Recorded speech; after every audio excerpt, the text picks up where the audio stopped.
किसी ने क्या खूब कहा है, अगर हम चंद्रमा को देखते हैं तो भगवान की खूबसूरती नजर आती है।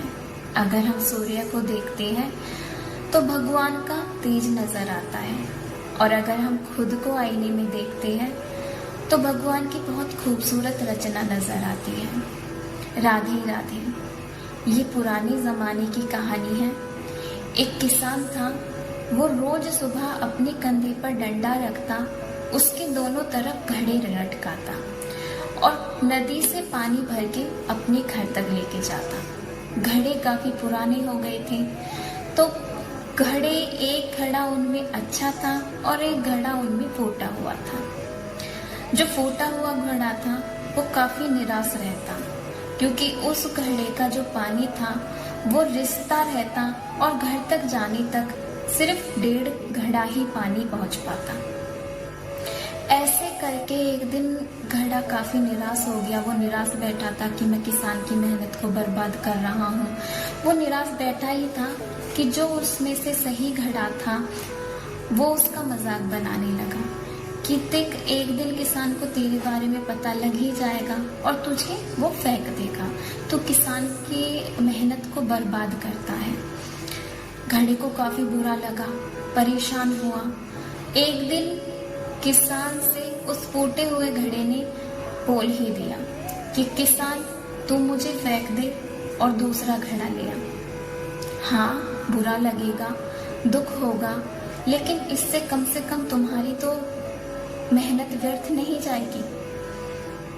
किसान बोला कि इस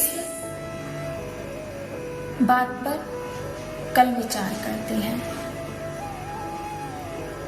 इस बात पर कल चर्चा करते हैं।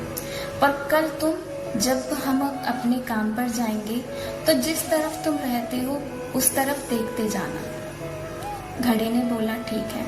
अगले दिन सुबह जब किसान अपने काम पे लगा, घड़ों में पानी भर के लेके आया, तो घड़े ने वहाँ पे देखा कि काफी सुंदर बगीचा है और उस बगीचे में फूल ही फूल लगे हुए हैं। घड़ी का जो घड़ा था, फूटा हुआ घड़ा था, वो काफी खुश हुआ, उसे बहुत खुशी हुई ये देखकर। लेकिन घड़ा घर आकर के फिर से निराश हो गया कि मैं पूरा पानी नहीं लेके आ पाता और किसान की मेहनत को बर्बाद कर देता हूँ। वो फिर निराश बैठा था। किसान ने पूछा कि रास्ते भर तुमने क्या देखा? घड़े ने कहा काफी सुंदर फूल थे। तब किसान ने बोला कि मुझे तुम्हारी कमजोरी के बारे में बहुत पहले पता चल चुका था, काफी टाइम पहले पता चल चुका था। जब मुझे तुम्हारी इस कमजोरी के बारे में पता लगा तो मैं तुम्हें फेंकना नहीं चाहता था। मैं तभी बाजार गया और वहां से बहुत सारे बीज ले आया और जिस तरफ तुम रहते हो उसी तरफ मैंने उन बीजों को डाल दिया।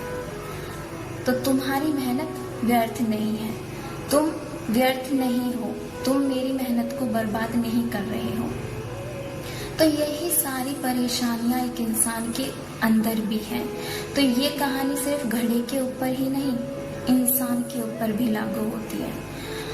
हर इंसान में कुछ ना कुछ खूबी होती है, कुछ ना कुछ टैलेंट होता है। तो जो आपके अंदर टैलेंट है उसको तराशिए, उसको निखारिए, उसको बाहर लेके आइए। ये नहीं है कि आप अपने जीवन में कुछ कर ही नहीं सकते, हर इंसान बहुत कुछ कर सकता है। तो बाकी अगर आपको ये स्टोरी अच्छी लगी हो तो लाइक कीजिए और हमारी YouTube फैमिली का हिस्सा बनने के लिए सब्सक्राइब भी कीजिए। राधे राधे।